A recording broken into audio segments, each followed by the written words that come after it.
অন্তর্কলজের ব্যাখ্যা এই অধ্যায়টি নিয়ে আলোচনা করছি দ্বাদশ শ্রেণীর। দেখো আমরা আগের লেকচারগুলোতে এই প্রশ্নমালা 13 এর অনেকগুলো প্রবলেম নিয়ে আলোচনা করেছি। আজকে আমরা 9 নম্বরে যে প্রবলেমটা আছে, দেখো কোনো বৃত্তের ব্যাসার্ধের পরিবর্তনের হার 1/π যে সময়ে বৃত্তের ব্যাসার্ধ 2 একক, তখন 1 নম্বর তার পরিধির দৈর্ঘ্যের, 2 নম্বর তার ক্ষেত্রফলের পরিবর্তনের হার নির্ণয় করে। মানে পরিধির দৈর্ঘ্যের পরিবর্তনের হার এবং তার ক্ষেত্রফলের পরিবর্তনের হার আমাদের বের করতে হবে।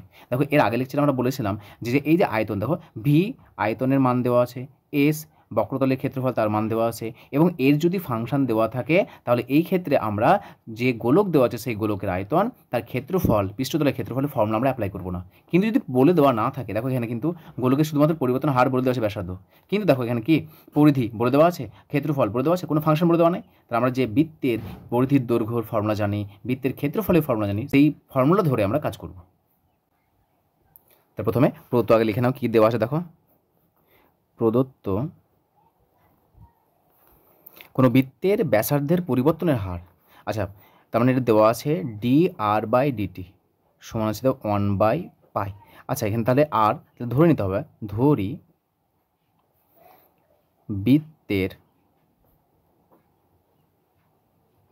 ব্যাসার্ধ সমান আর, পরিধি বলে দেওয়া আছে, সো পরিধি ধরে নিতে হবে, পরিধি সমান পি ধরে নাও, এবং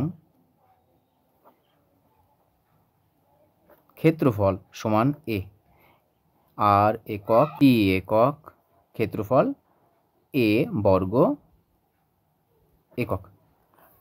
দেখো আমরা বলেছিলাম যে প্রশ্নে যখন এই পি এর মান, পরিধির মান যদি কোনো ফাংশন আকারে দেওয়া থাকতো তাহলে আমরা সেটা নিয়ে কাজ করতাম, কিন্তু যদি কোনো কিছু না বলে দেওয়া থাকে তাহলে আমাদের যে মেন ফর্মুলা, দেখো পরিধি পি ধরেছি, পরিধি পি হলে তার ফর্মুলা কত হয় 2πr, এটা নিয়ে কাজ করছি। সো এটা নিয়ে আমরা কাজ করব। আচ্ছা কী চেয়েছে বলো তো, আমাদের প্রশ্নে চেয়েছে পরিধির দৈর্ঘ্যের পরিবর্তনের হার কার সাপেক্ষে, টি এর সাপেক্ষে।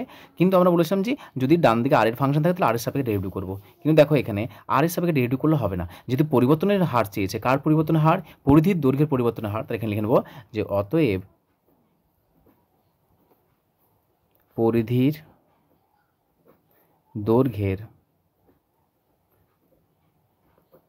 পরিবর্তনের হার সমান কত হবে, dp/dt।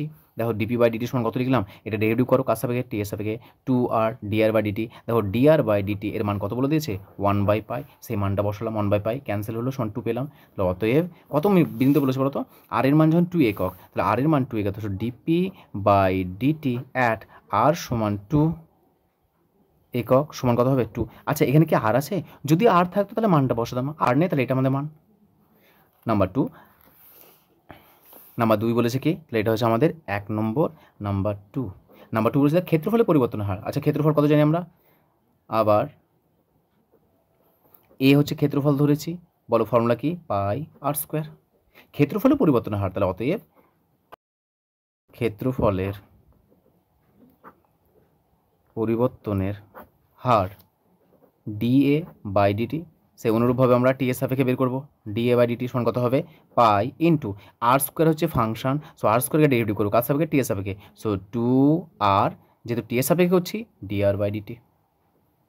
আচ্ছা বলো dr/dt এর মান কত বলে দিয়েছে 1/π, মানটা বসাও, pi into 2r into 1/π, pi cancel, সমান হচ্ছে 2r।